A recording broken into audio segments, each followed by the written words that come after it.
আসসালামু আলাইকুম। একটি খবর নিশ্চয়ই আপনারা দেখেছেন যে বিদেশ থেকে যাত্রীদের সোনা আনায় কড়াকড়ি যে পরিবর্তন হলো বিধিমালায়।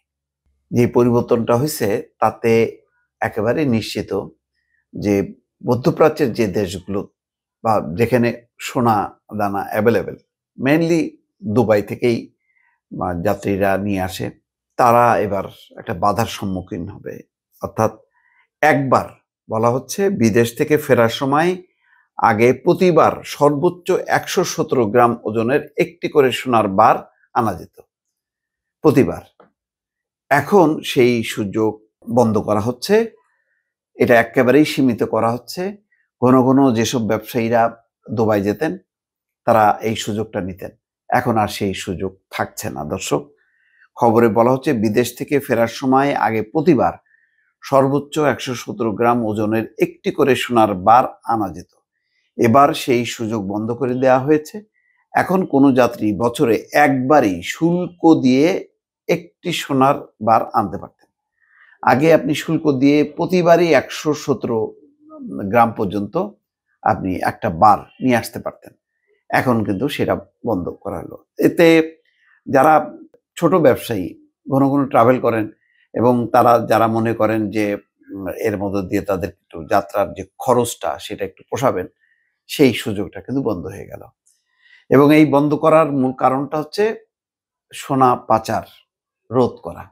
তো এটাই কি আসলে এইদিকে এটা খুব জরুরি ছিল কিনা, আমার একটা প্রশ্ন আছে। আসলে যখন নাকি যারা রেল পাচার করে তারা বিশাল বিশাল চালান নিয়ে আসে, এই ছোটখাটো যারা ব্যবসায়ী তারা হয়তো তাদের ওই যে খরচটা কিছুটা পোষায়। কারণ ঢাকা থেকে দুবাইয়ের ফ্লাইটের যেই ইয়েটা কস্টটা ভাড়া, এটা অনেক বেশি। তো ওই ভাড়াটা আর কিছুটা সাশ্রয় হতো মানে ছোট বা সাধারণ ব্যবসায়ীদের জন্য। এখন কিন্তু তারা সেই এর মধ্যে পড়ে গেল, সেই প্রতিবন্ধকতার মধ্যে পড়ে গেল। বলা হচ্ছে বাজেট ঘোষণার পর মঙ্গলবার জারি করা অপর্যটক যাত্রী ব্যাগেজ বিধিমালায় একথা বলা হয়েছে। বিধিমালায় এবার সোনার বার আনার ক্ষেত্রে প্রতি ভরিতে শুল্ক ৫,০০০ টাকা নির্ধারণ করা হয়েছে। এতে একটি সোনার বার আনার জন্য ৫০,০০০ টাকা শুল্ক দিতে হবে। আগে প্রতি ভরি এই শুল্ক ছিল ৪,০০০ টাকা। এটাও তো একটা বিরাট হয়ে গেল, মানে সেই শুল্কটাও বেড়ে গেল, আবার হচ্ছে একবারের বেশি আনতে পারবে না। কড়াকড়ি করা হয়েছে সোনার গয়না আনার ক্ষেত্রেও। আগে একজন যাত্রী বিদেশ থেকে ফেরার সময় যতবার খুশি ততবার ১০০ গ্রাম ওজনের সোনার গয়না বিনা শুল্কে আনতে পারতেন। অর্থাৎ সোনার গয়না সে নিয়ে আসতে পারত ১০০ গ্রাম পর্যন্ত। এবার সেই সুযোগ বন্ধ করে দেওয়া হয়েছে।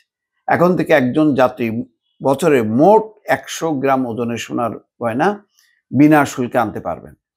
মুঠোফোন আনার ক্ষেত্রে পরিবর্তন আনা হয়েছে। বিধিমালা অনুযায়ী বিদেশ ফেরত একজন যাত্রী দুটি ব্যবহৃত মুঠোফোন এবং প্রতি বছর একবারই একটা নতুন মুঠোফোন শুল্ক কর পরিশোধ ছাড়া আনতে পারবেন।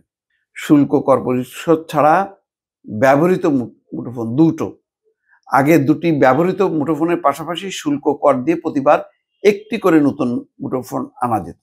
আর মানে এইগুলি হলকে সাধারণ যারা ব্যবসায়ী, যারা একটু ব্যবসা বাণিজ্য করে তাদের জন্য অসুবিধা হয়ে গেল। এটা মানে খুব জরুরি ছিল না।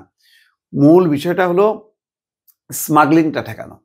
এই যে সিন্ডিকেটের মধ্য দিয়ে যারা স্মাগলিং করে সেইটা সামাল না দিয়ে এইখানে কড়াকড়ি করাটা, এখানে সাধারণ যারা প্যাসেঞ্জার যারা একটু টুকটাক মোবাইল আনে বা একটু সোনার বার আনে শুল্ক দিয়ে, তাদের সুযোগটা সীমিত করাটা যৌক্তিক হলো কিনা আমি বুঝতে পারতেছি না। ব্যাগেজ বিধিমালায় সুবিধা দেওয়ার কারণে গত ৫ বছরে যাত্রীদের মাধ্যমে বিপুল পরিমাণ সোনা আসে। ঢাকার শাহজালাল এবং চট্টগ্রাম শাহ আমানত বিমানবন্দর দিয়ে ৫ বছরে প্রায় ১৪২ টন সোনা আনেন যাত্রীরা। এসব সোনার বার পাচার হয়ে যায় বলে মানে প্রচার আছে, আলোচনা আছে। সীমান্ত পথে ভারতে পাচার হওয়ার সময় সোনার বার আটকের ঘটনাও ঘটেছে। এই পরিস্থিতিতে এবার ব্যাগেজ বিধিমালায় পরিবর্তন আনা হয়েছে। এটাও আবার ঠিক যে আমাদের এই প্যাসেঞ্জাররা আবার এমনভাবে এই সব সুযোগগুলো নেয় যে এটা আসলে এক ধরনের বৈধভাবে সোনা পাচারের সামিল। তো এটা নিয়ে আর একটু বিস্তৃত আলোচনা করে যাতে সাধারণ যারা ব্যবসায়ী বা যারা পাচার করবে না তাদের একটু সুবিধাটা বাড়ানো দরকার ছিল। বিশেষ করে মোবাইল ফোনের ক্ষেত্রে সম্ভবত এটা করা উচিত হয়নি। কারণ যখন একজন প্যাসেঞ্জার আসে দুবাই থেকে এতে, তার আত্মীয় স্বজন নিজেরই অনেকের ডিমান্ড থাকে 4টা 5টা 6টা, তো সেটা যদি আনলো সেখানে আবার ট্যাক্স দিতে হলো, তাহলে তো সে এটা কস্টলি হয়ে যাবে ব্যাপারটা।